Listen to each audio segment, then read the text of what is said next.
bab 8, yaitu mengenai apa di sana? Kalau saudara buka diktatnya itu adalah kini pasif indikatif. Tapi sebelumnya kita akan latihan membaca dulu ya. Kita sudah berdoa belum ya?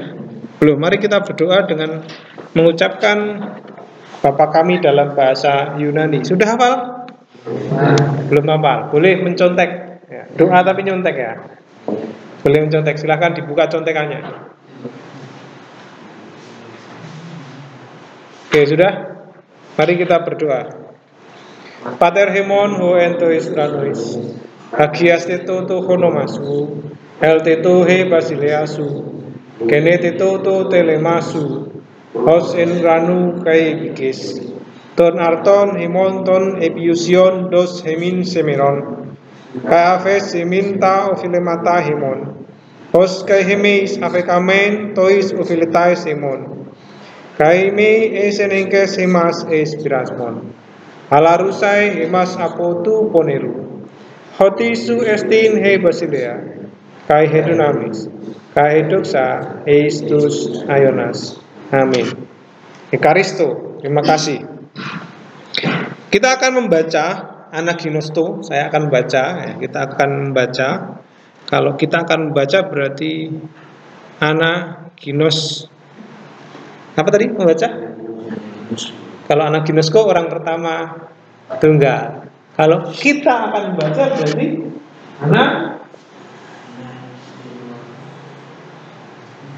Anaginos Xomen. Anaginos Xomen. Ya, pakai omen ya, Anaginos Xomen. Kita akan membaca katalukan.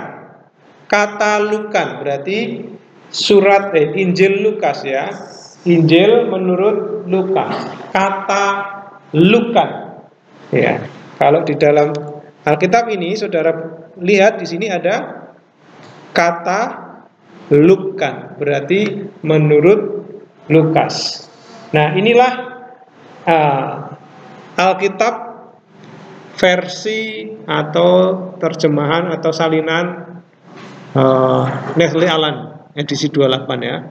Kalau saudara buka di perpustakaan ada Alkitab NA ya, tetapi itu NA seri mungkin NA5 itu ya yang dicetak di ini perpustakaan. Nah, kita lihat di sini Katalukan pasal 3 ayat 1 sampai 1 sampai 6 kita akan baca. Silahkan dibaca mulai dari Pak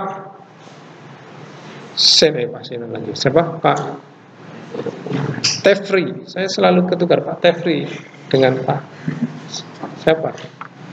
Seno, Pak Tefri ini ketukar-tukar. Yang tidak ketukar Pak Wistus dan Pak Brand. Oke, Pak Tefri silakan. NTT de Kaiden. Saya akan perbesar. Oke, sebentar ya, saya perbesar ya supaya jelas. Oke. NTT de Kaidekato tes hegemonias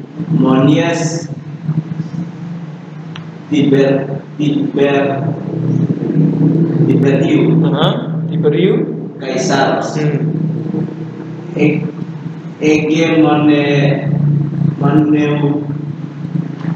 Moneuntos Pantiu Pilatu tes Yes Yudayas kai tetral Kundos des Galileas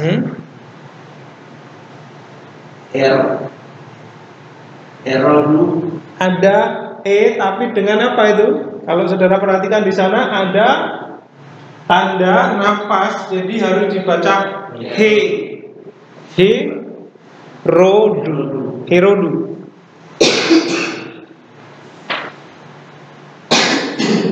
Filipu. Detu Adelfu Autu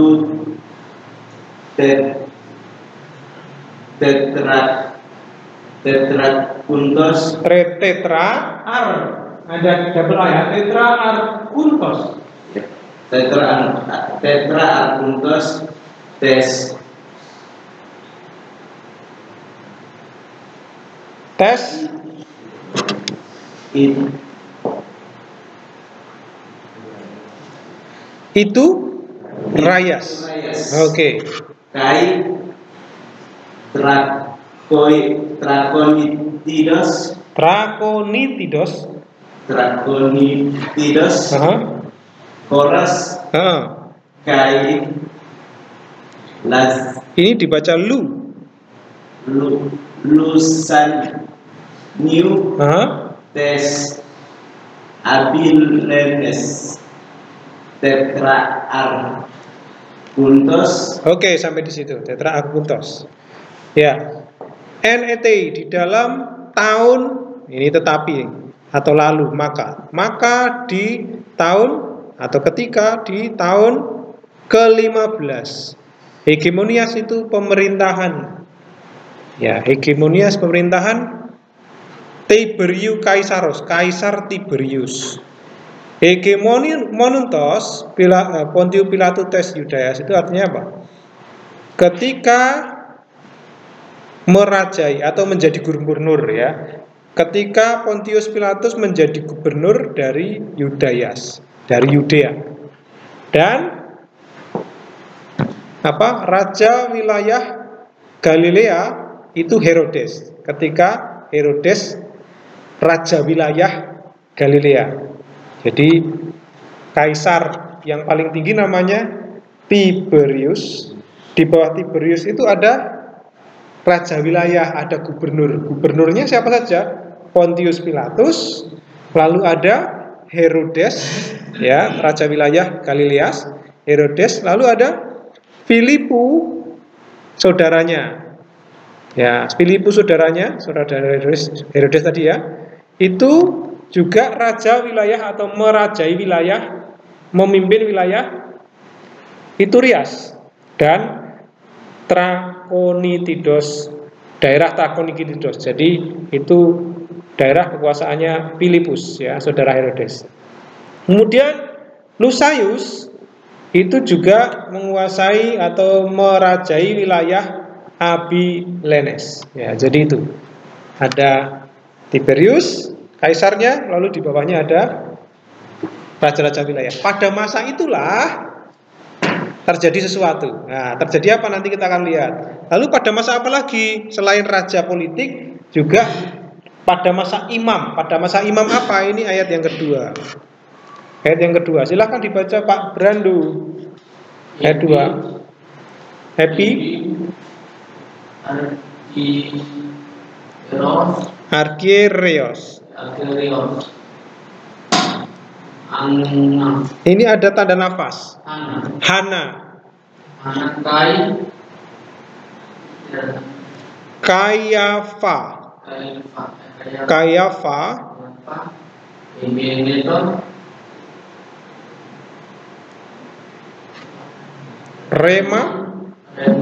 Rema. Teu.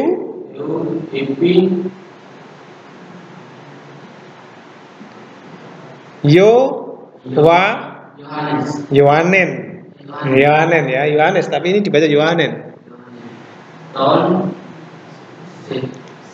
Zakariu. Uyon.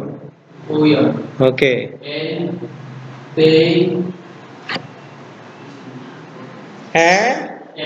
Eremo.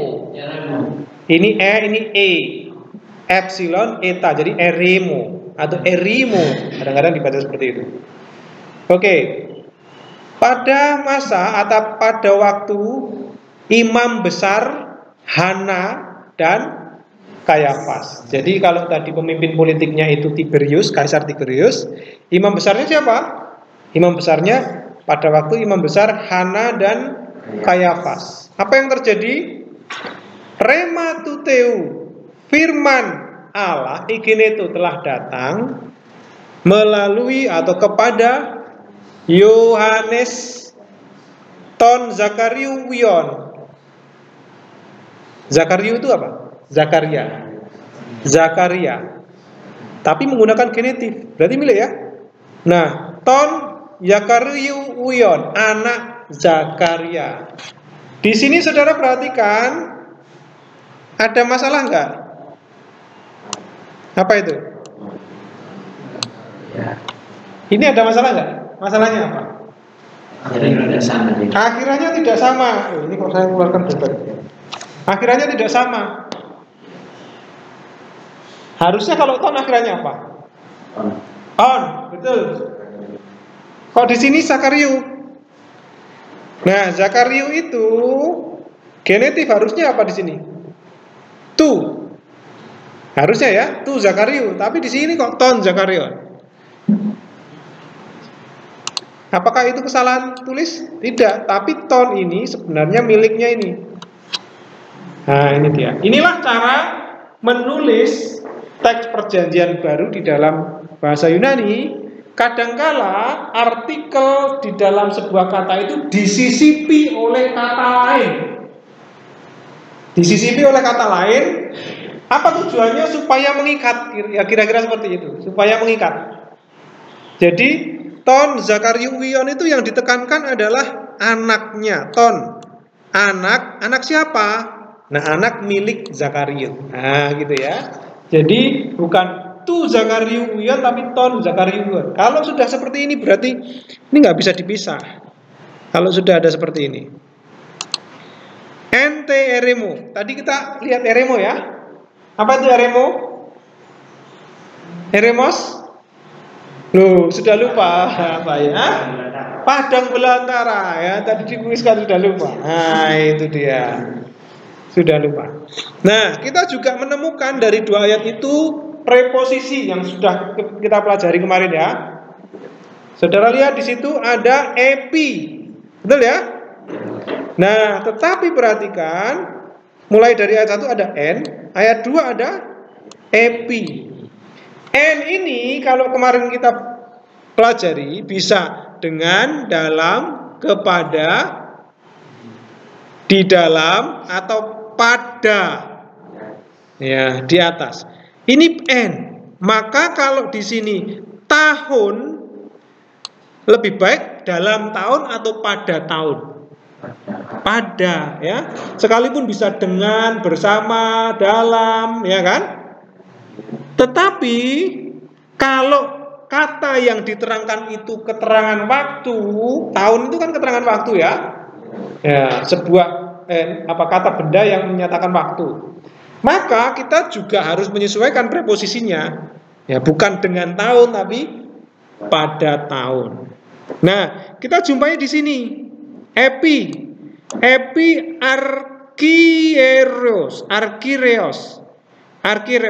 arkireos itu artinya imam besar. Kita kemarin belajar preposisi yaitu epi, betul nggak? Apa itu epi? Ya. Di atas, apa lagi? Pada.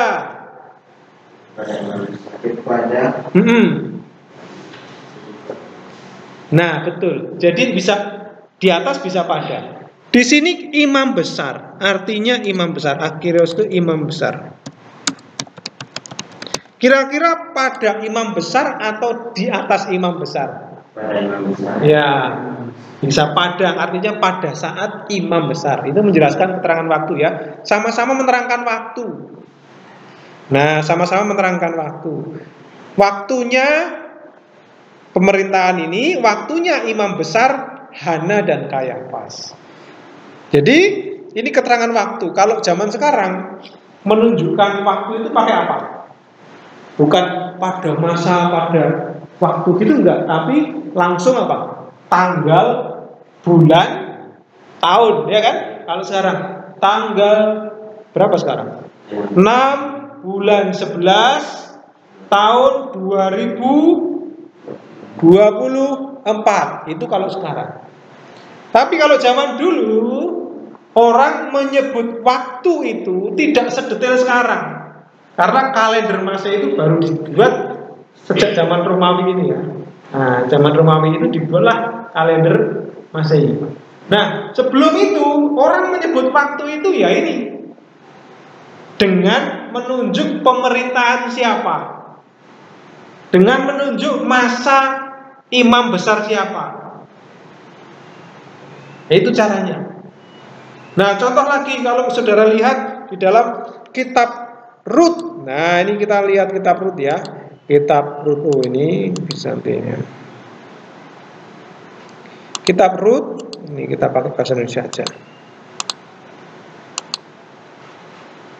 Ada satu peristiwa kitab Rut. Nah, lihat di sini. Dimulai dengan keterangan waktu, bukan tanggal sekian, tahun sekian, bukan. Tapi pada zaman para hakim memerintah. Nah, dia mau menjelaskan apa? Peristiwa kelaparan. Nah, ada peristiwa kelaparan kapan? Tanggal berapa? Enggak disebutkan, tapi pada zamannya hakim-hakim memerintah. Nah, kembali ke sini. Ini peristiwanya apa? Kalau kita lihat di sini, peristiwanya ini adalah datanglah firman Tuhan atau firman Tuhan datang kepada Yohanen ton Zakarion Uyan. Jadi ada satu peristiwa. Peristiwanya yaitu bahwa firman Allah datang kepada firman Allah datang kepada Yohanes. Wah, menarik ya. Sebelum itu tidak ada firman Allah yang datang melalui para nabi selama kurang lebih 400 tahun gitu. Ya, kitab terakhir Perjanjian Lama itu berhenti, kemudian tidak ada nubuatan nabi lagi. Tidak ada nubuatan lagi. Baru ada nubuatan ketika pemerintahan siapa? Ketika pemerintahan Tiberius, Kaisar Tiberius. Nah, ini. Ketika pemerintahan Kaisar Tiberius. Loh, Kaisar Tiberius itu mungkin apa namanya? Mungkin menjabatnya lama sekali. Makanya diberi keterangan ketika Pontius Pilatus menjadi gubernur Yudea. Ketika Galilea itu memiliki raja wilayah Tetra Arkuntas. Ya, menjadi raja wilayah Herodes ya. Galilea. Siapa itu? Siapa? Herodes menjadi raja wilayah Galilea. Nah, ketika itu firman Tuhan datang kepada Yohanes anak Zakaria. Zakaria itu siapa? Murid 12 Yesus. Bukan ya? Ya, betul. Siapa dia? Ya, itu imam besar. Ya. Jadi Yohanes berarti termasuk keturunan imam besar ya, Yohanes. Datanglah firman Tuhan kepada Yohanes anak Zakaria di padang Eremos tadi apa? Padang perantara. Ini ada N preposisi, ya kan? Jadi coba hitung sekali lagi preposisinya ada berapa? 1, 2, ada lagi mulai dari ayat 1. N, ada lagi. Saudara ketemu preposisi lain lagi? 2, epi. Ada apa lagi? Ini bukan preposisi ya. Ini Hana, bukan Ana. Epi kepada Yohanes. N berarti ada berapa? 4. Ada 4 preposisi yang kita jumpai dari ayat 1 dan ayat 2. Masih latihan membaca. Ayat 3. Silahkan Pak Justus dibaca ayat 3. 3 kali enten is pasang. Then koron, omega dan omikron jadi koron. to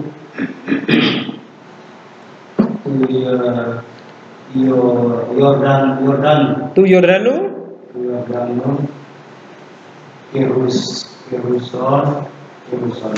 Keruson, baptisma, baptisma, metanoias, is addressing conversion. Oke. Kata apa yang saudara tahu ayat 3? Oke, kita tahu ada keruso tadi ya. Keruso, tapi di sini menggunakan anak kalimat bentuk. Kita belum sampai sana, tapi kita tahu ada keruso ya. Ada apa lagi? Baptisma. Tadi kita baptizo. Baptizo itu apa? Saya sedang membaptis. Tapi kalau baptisma itu kata bendanya yaitu apa? Baptisan. Nah itu ya. Tapi hampir sama ya. Baptizo, saya sedang membaptis. Kalau baptisma, baptisan. Oke, ada lagi kata yang saudara tahu. Mesias. Ini kita tahu. Mesias. Ada Mesias mana? Oh, metanoias. Bukan Mesias ya. Metanoias. Ada yang tahu metanoias itu apa? Oke, yang lain dulu yang tahu, yang tahu. Ini tahu nggak? Apa itu? Dan, ya tahu kan? Ini tahu nggak? Oke, ini tahu nggak? Pasan itu dari kata pas atau pasa, semua. Oke, sekarang ini coba dibaca. Pasti tahu. Hah? Apa?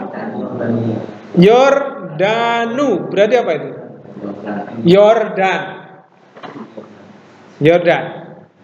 Nah itu dia, Yordan ya. Oke. Terus ada ini pasti tahu ini. Kita sudah pernah itu. Pelajaran berapa tuh? Kalau enggak 4, 5, kalau enggak 3. Hamartia, hamartolos. Apa itu? Dosa. Apa? Kalau hamartion, lihat menggunakan akhiran on. Jamak itu enggak? Jamak berarti apa? Dosa. Nah, ternyata kita sudah tahu banyak ya. Coba kita terjemahkan. Dan titik-titik ke dalam semua. Nah ini kita tahu titik-titik Yordan. Lalu berkhotbah, baptisan, titik-titik ke dalam afesin. Kita tadi mengucapkan ya, kayak afesin minta ofilimata hemon. Afes, dan ampunilah kami akan kesalahan kami. Afes itu ampunilah. Kalau afesin berarti pengampunan. Nah, itu kata bendanya. Jadi baptisma metanoias itu baptisan pertobatan untuk bisa juga untuk ya. Ini bisa terjemahkan untuk pengampunan dosa-dosa, bukan dosa saja ya. Jadi dan dia telah datang ke seluruh daerah Yordan. Siapa dia itu tadi? Siapa? Yohanes. Dan dia telah datang ke seluruh daerah Yordan membaptis, ya, sambil membaptis untuk membaptis, sedang mengkhotbahkan baptisan pertobatan untuk pengampunan dosa-dosa. Coba dibaca dalam bahasa Indonesia. Beda nggak?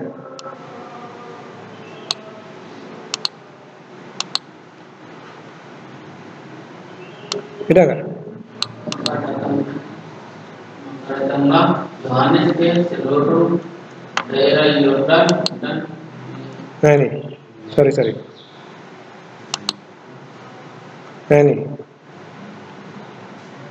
bertobatlah, berilah dirimu dibaptis Dan Allah akan mengampuni dosamu. Di sini ada nggak Allah? Tidak ada. Allah akan mengampuni dosamu. Dosa atau dosa-dosa? Dosamu atau dosa-dosa? Beda nggak? Bertobatlah dengan pertobatan sama nggak? Hah? Makan dengan makanan sama nggak? Beda lah. Pertobatan dengan bertobatlah beda. Kalau bertobatlah apa? Kata kerja ya. Nah, kalau pertobatan, berilah dirimu dibaptis. Harusnya apa? Pembaptisan atau baptisan. Nggak ada di sini berilah dirimu dibaptis. Harusnya baptisan. Nah, itu dia. Beda nggak terjemahannya? Harusnya bagaimana? Dan dia telah datang ke seluruh daerah Yordan. Ini masih sama ya. Ditambah Yohanes, karena tadi ada Yohanes, boleh ya.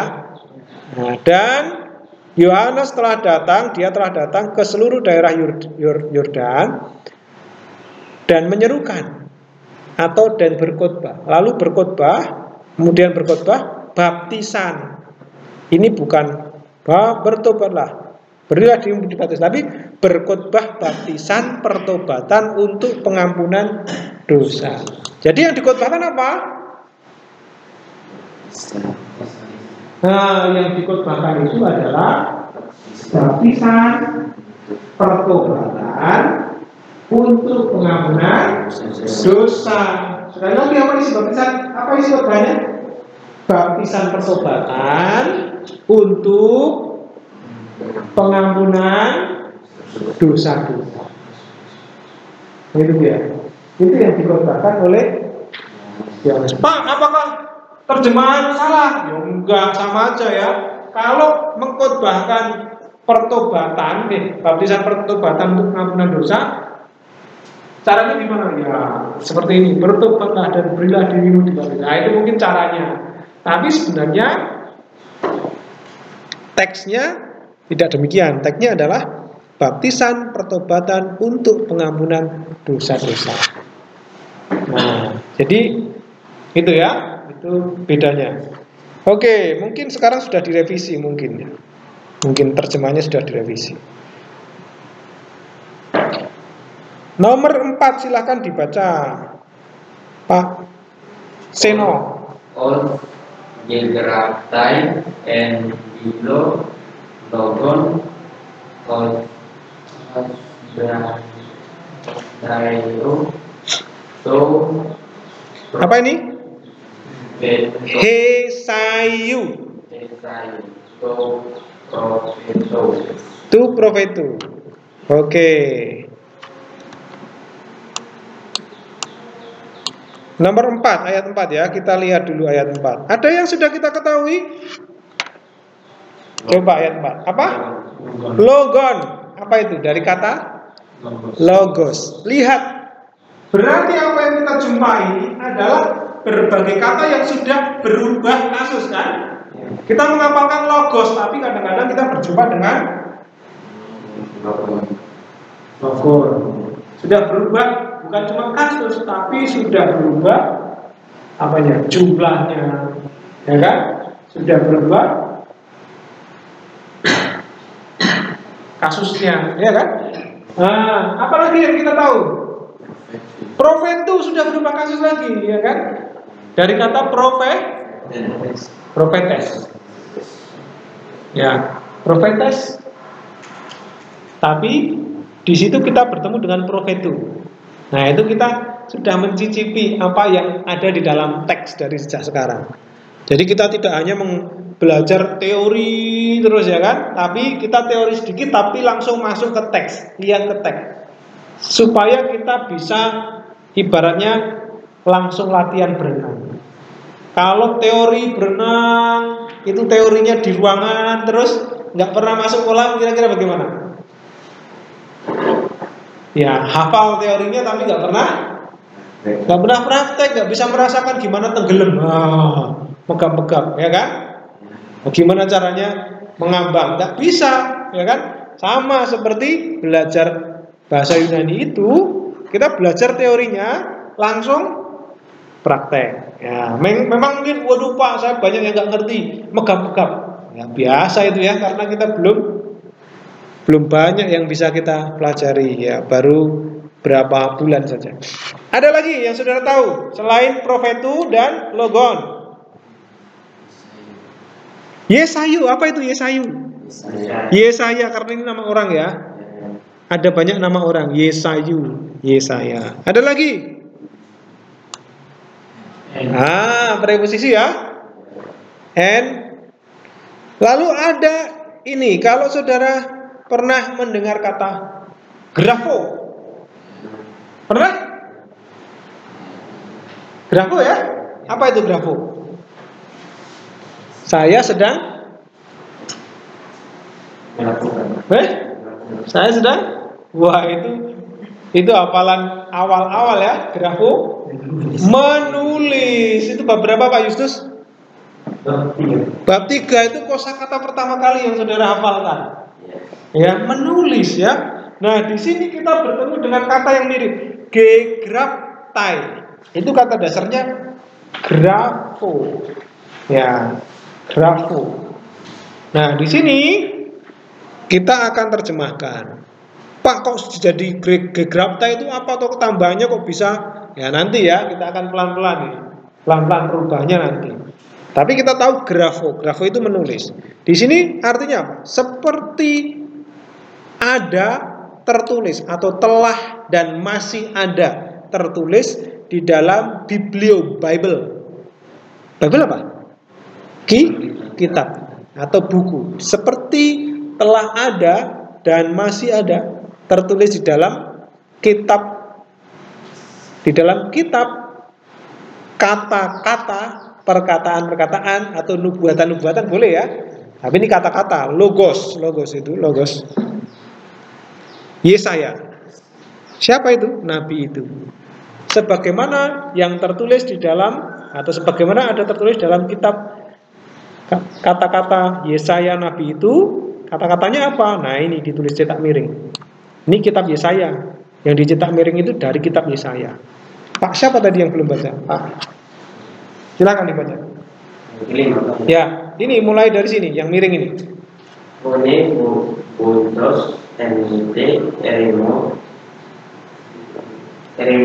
Eremo lagi, kita ketemu eremo ya. Tuimasate ten olon udiu Eutias Poiete tas tribus autu. Ayat yang 5. Pasal paragas lero desetai kai pan oros kai bonus tapi no desetai kai estai sa spolia is eutean kai agitrakian is odus leias. Oke. Ini dari kitab Yesaya, kutipan Yesaya. Seperti ada tertulis dalam kitab Yesaya tadi ya. Fone boontos ente eremu. Kita tahu eremu apa? Padang gurun, padang belantara. Di padang. Kenapa bukan pada? Karena kalau pada harusnya di sini waktu ya. Kalau ini tempat. Nah, ini bukan waktu tapi ini tempat. Maka di sini harusnya di padang. Fone, suara. Suara boontos, berseru-seru. Suara berseru-seru di padang gurun. Etoi masate ton ten odon kuriu. Wah, kita tahu odos. Apa itu odos? Jalan. Persiapkanlah jalan milik Tuhan. Nah, persiapkanlah jalan Tuhan. Lalu eutias poiete, buatlah, ini poiete itu buatlah lurus, tribus, jalan-jalannya, ya, jalan-jalannya. Jadi jalur-jalurnya, kira-kira begitu ya, tracknya. Semua Faragas Pleroteseta. Ya, kita belum pernah tahu. Kita tahunya Pasa. Semua Faragas. Nah, yang tahu itu kalau di dalam Yesaya itu semua apa namanya? Tikungan-tikungan akan diluruskan dan semua jalan dan lembah, bukit dan lembah akan diratakan. Tapeno teseta, diratakan. Dan skolia esoten.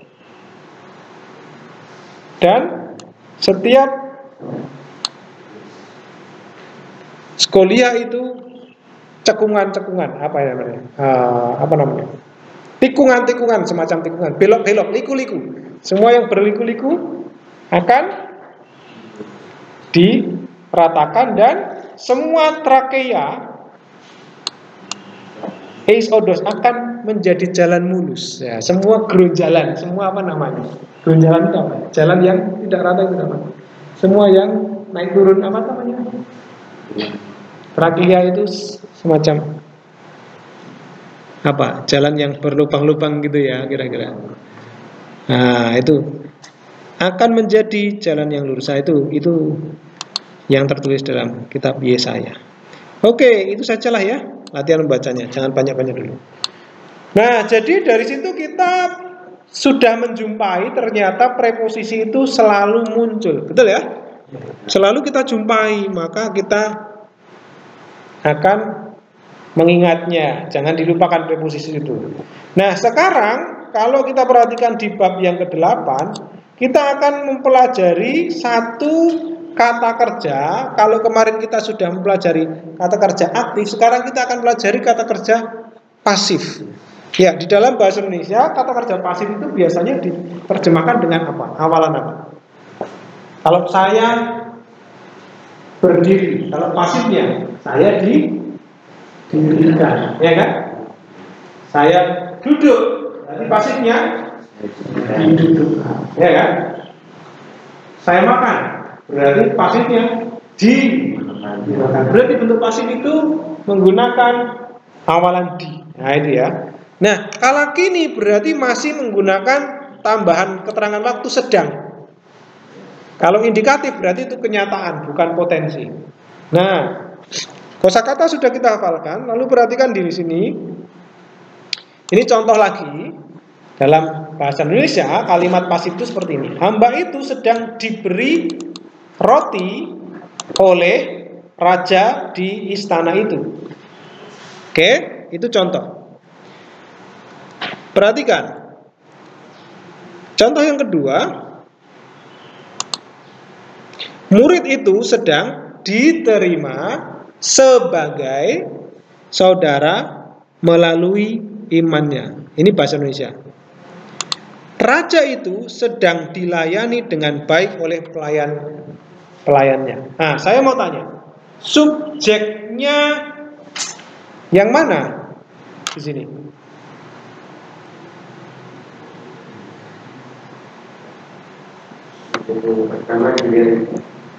Bukan. Hamba itu sedang diberi roti oleh raja itu. Subjeknya yang mana? Hamba itu. Subjek itu apa sih? Subjek itu pelaku ya. Pelakunya diam atau aktif? Kalau pasif itu. Hamba itu diam atau aktif? Kalau diberi, dia diam saja ya. Ya diberi kok. Kalau memberi, nah itu melakukan tindakan. Ya, jadi kalimat pasif itu cenderung subjeknya menjadi apa? Terkena tindakan.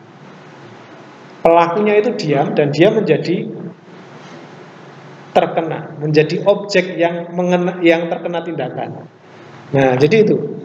Nah, lalu di sini perhatikan ada oleh, ada sebagai, ada dengan. Kenapa kok ada seperti itu? Kalau oleh itu berarti menjelaskan apa? Oleh itu menjelaskan sah. Oke, dengan apa dengan? Raja itu sedang dilayani dengan baik. Keterangan apa? Cara ya. Kalau dengan itu cara. Kalau sebagai, keterangan apa? Sebagai saudara. Bisa menjelaskan apa? Keterangan? Saya berdiri sebagai dosen. Berarti apa itu? Dosen itu apanya? Identitasnya ya. Nah, keterangan yang menunjukkan identitas. Oleh berarti objek tidak langsung ya. Objek tidak langsung ini, oleh. Nah, ini dia. Atau alat ya. Oke, jadi kata kerja yang pasif biasanya akan digunakan awalan di atau juga bisa bisa terberkati. Berarti saya terberkati dengan khotbahmu. Berarti saya diam aja. Ya, diam aja tapi mendapatkan berkat.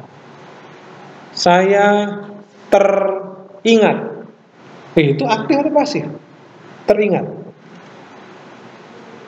Bukan mengingat tapi teringat. Nah, itu namanya medial, mengingat tapi diri sendiri, teringat. Nah, itu ya. Bisa juga, tapi biasanya yang paling sering adalah menggunakan di. Nah, lalu karena kini maka kita masih ada sedang. Nah, itu dia. Jadi kininya diwakilkan dengan kata sedang, pasifnya diwakilkan dengan di. Itu kalau dalam bahasa Indonesia.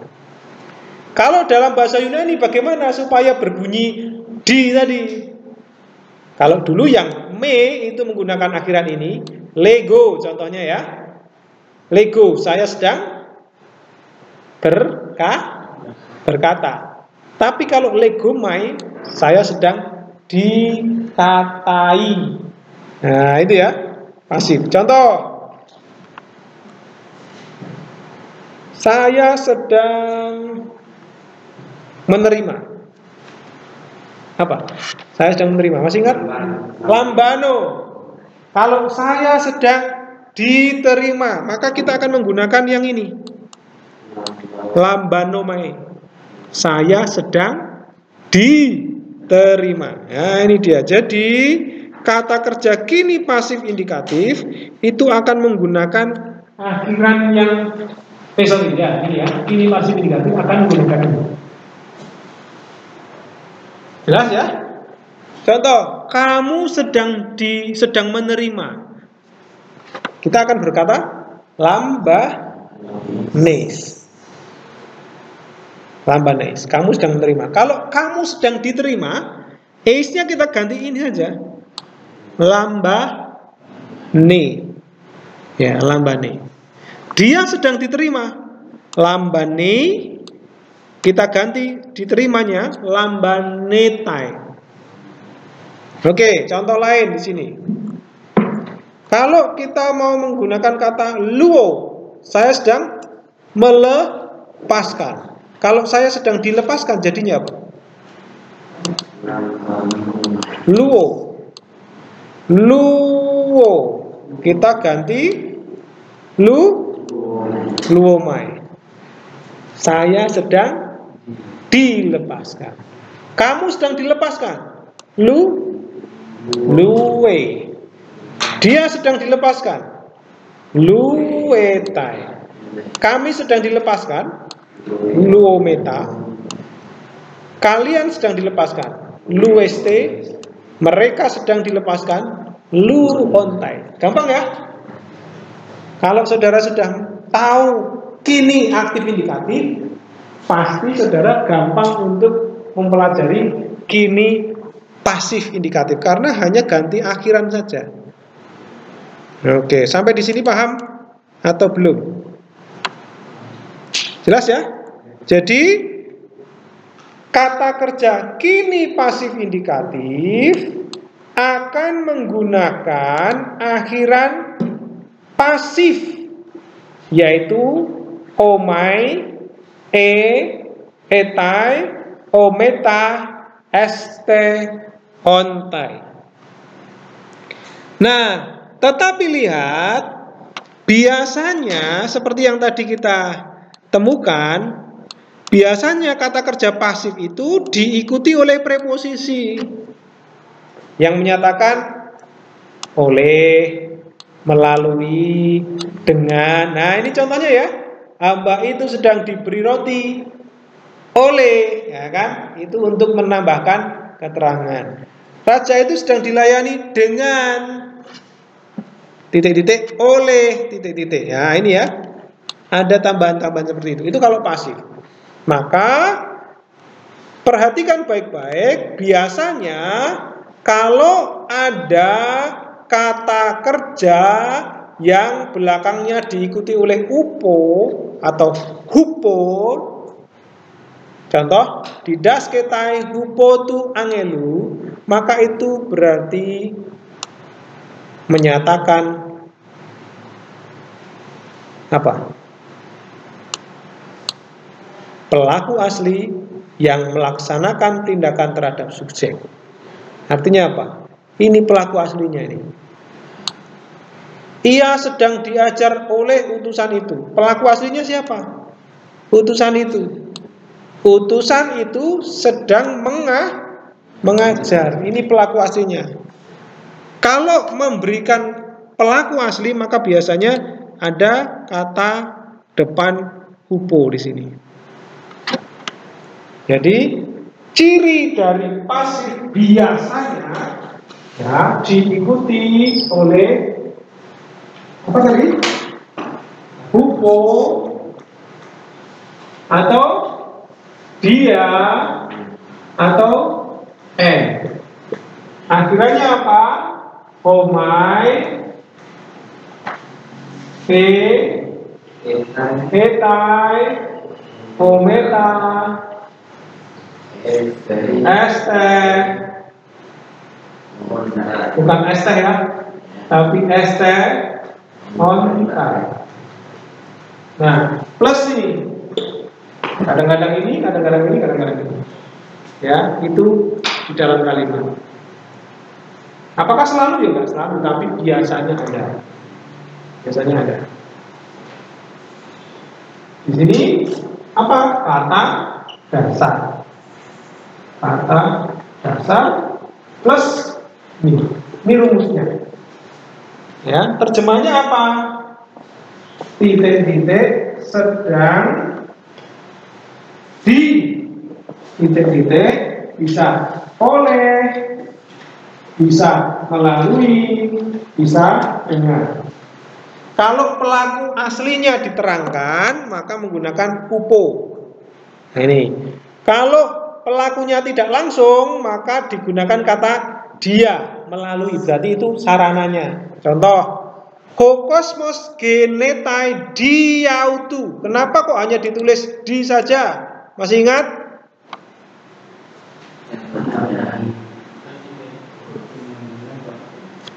Karena ada huruf? Hah? Karena ada huruf? Huruf hidup, betul. Karena ketemu vokal ini. Vokal itu huruf hidup ya. Kalau preposisi ketemu vokal, maka vokalnya satu ngalah. Dia nggak mau beradu vokal, kira-kira begitu ya. Dia auto harusnya. Dia auto sama, bunyinya sama. Nah, di sini menggunakan kata dia, berarti kita terjemahkan melalui. Apa maksudnya melalui? Berarti pelakunya tidak langsung melalui dia. Nah, itu dia. Bila pelakunya non personal atau bukan makhluk hidup, konstruksinya biasanya instrumental atau alat, maka diberikan keterangan n atau preposisi n. Contoh, sozontai entologo to mesiu, tu mesiu. Sozontai berarti mereka sedang diselamatkan dengan, nah ini N. Dengan itu pelakunya bukan personal, non personal. Dengan sabda Mesias, entologo mesiu ya, ini sabda ini kan bukan personal ya. Nah ini. Kadangkala diatesis pasif tidak menyebutkan pelaku tindakan. Contoh cuma eger retai. Ia sedang dibangkitkan. Itu saja. Cuma nggak ada keterangan lain. Oke, selesai. Ada pertanyaan? Silahkan. Dari yang berposisi Pak, saya bingungnya di usul karena ginos Pak, kan ada preposisinya. Dan itu mengapa tidak kayak dibaca itu kan ginos itu kan kata dasarnya. Ginos itu kata dasarnya memang sehingga terpakai kayak preposisinya kayak ini anak itu kembali di daerah di antara nggak dibaca dulu. Kenapa kok preposisinya hilang? Karena sudah menjadi satu. Ini namanya kata benda majemuk. Kalau dalam bahasa Indonesia ada kata ada kata kerja majemuk. Kata kerja yang terdiri dari dua kata digabung jadi satu. Nah, ada di dalam bahasa Yunani itu preposisi plus kata kerja. Nah, preposisi ini sudah tidak lagi dibaca sendiri. Ana itu bisa naik, ya kan? Bisa apa tadi? Selain naik, itu lihat. Ana itu bisa naik. Kalau ginosko naik, mengetahui kan? Nah, kalau literalnya seperti ini. Tapi ini menjadi idiom atau arti khusus, ya. Yaitu apa? Membaca. Ana ginosko, karena jadi satu. Nanti ada lagi kalau saudara lihat itu di dalam pelajaran yang ke-17. Di dalam pelajaran 17, saudara bisa lihat di sana di halaman 70 ada ana baino. Ana baino. Nah, ini juga kata benda, kata kerja majemuk ya. Artinya saya turun. Aperkomai itu gabungan apo dan erkomai, gabungan ya. Jadi itu kata yang sudah berubah makna atau maknanya idiomnya. Oke, ada lagi? Kita lihat nomor 1. Contoh nomor 1. Koi. Nah, saudara saja yang baca, silakan. Pak siapa? Alan, saya lupa. Pak Alan. Koi, Buandai, Ukoton, Poneron, Antropon. Apakah saudara menjumpai ciri-ciri penggunaan akhirat pasif di sana? Di dalam kata apa? Betul. Ini. Berarti ini kata kerjanya. Kalau mau menemukan kata dasarnya, ontainya diganti apa? Oh, selalu menggunakan orang pertama tunggal untuk mencari kata dasar.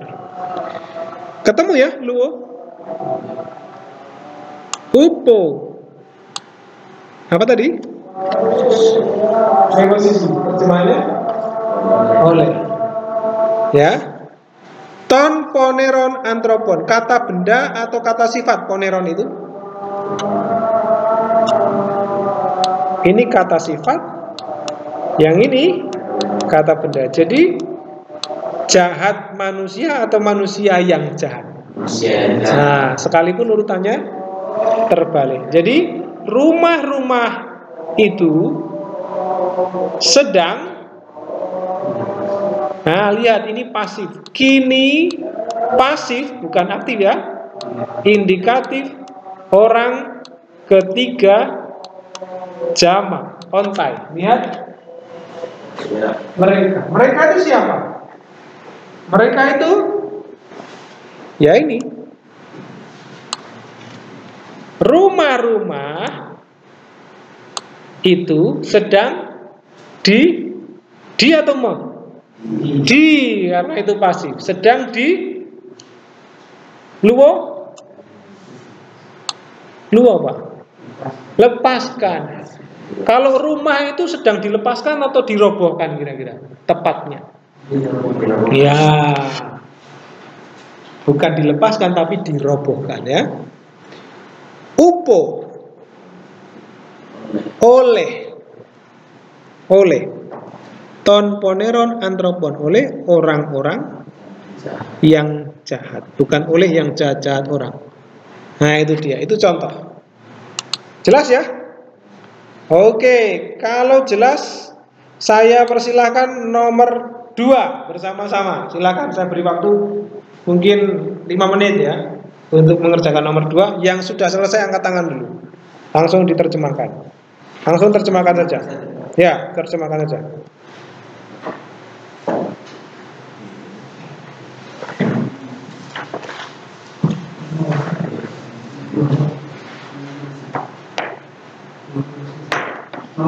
Nomor 2 dulu.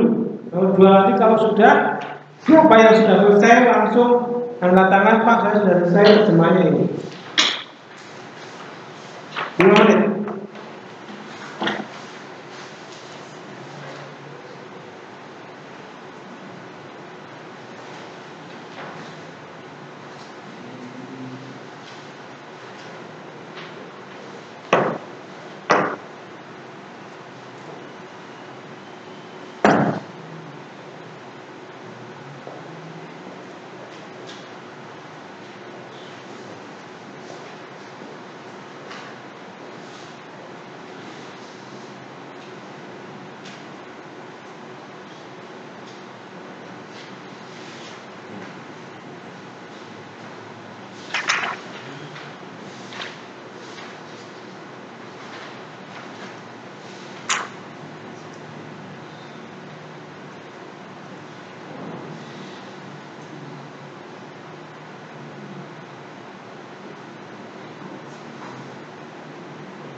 Oke, silakan ini coba dibaca dulu.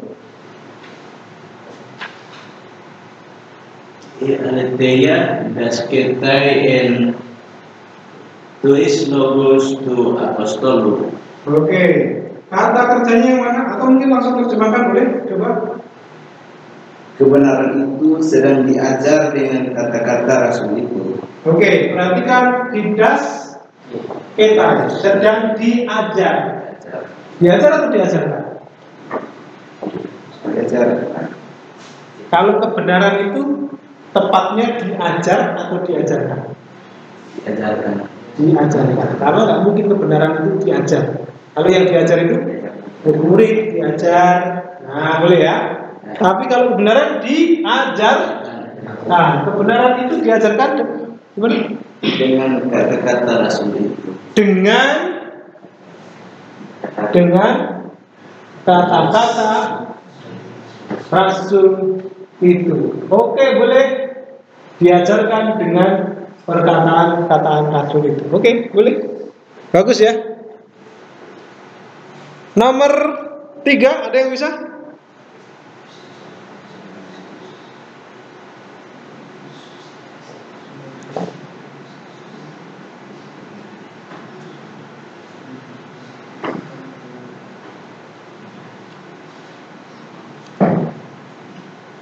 Nomor 3, Hopistos adelphos sozetae.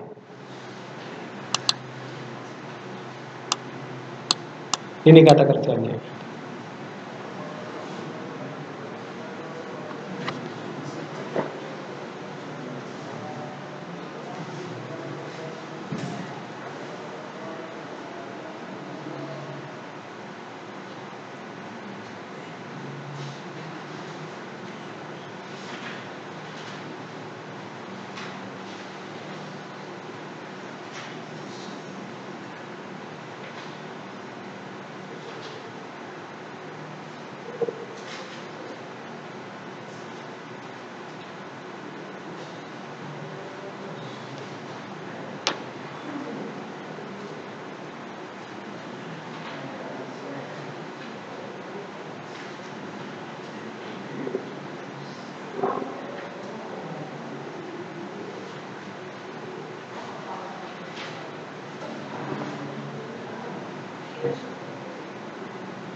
Oke, coba Pak Justus silakan.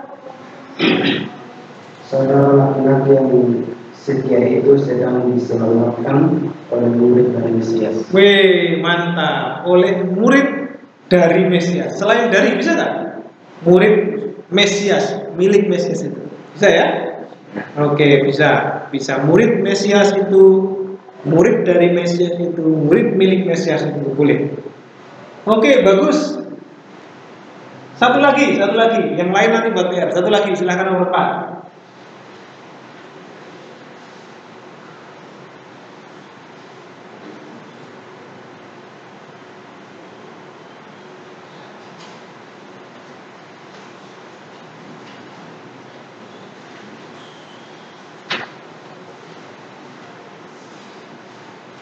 Yo, yang belum nyoba atau yang udah nyoba, kalau yang lain nggak ada ya nggak apa-apa.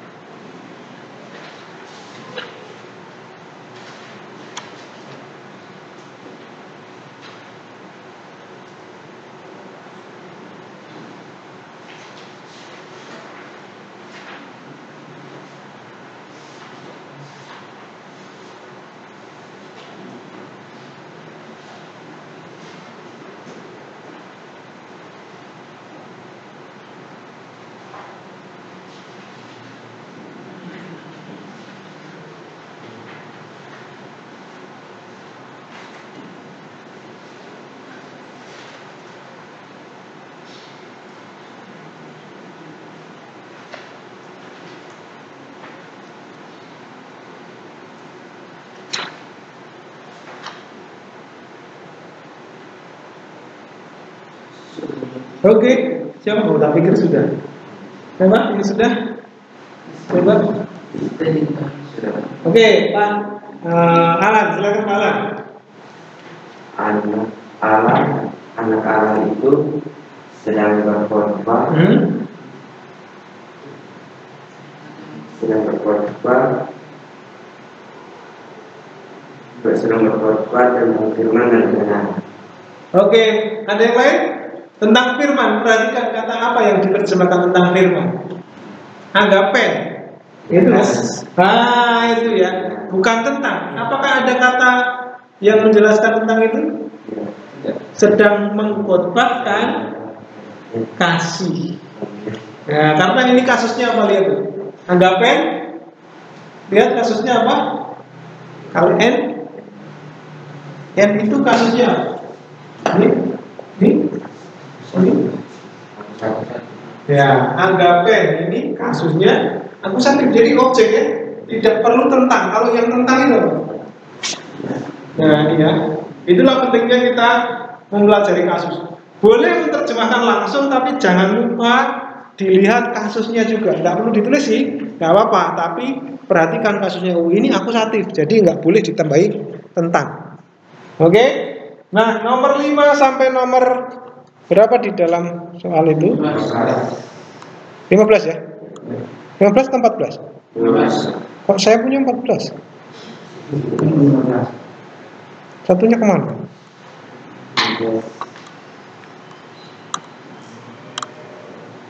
Atau salah ketik itu? Pas ya? Oke, 15 ya. Boleh, silakan sampai nomor 15 ya. Kita bertemu lagi di hari Jumat ya. Selamat makan.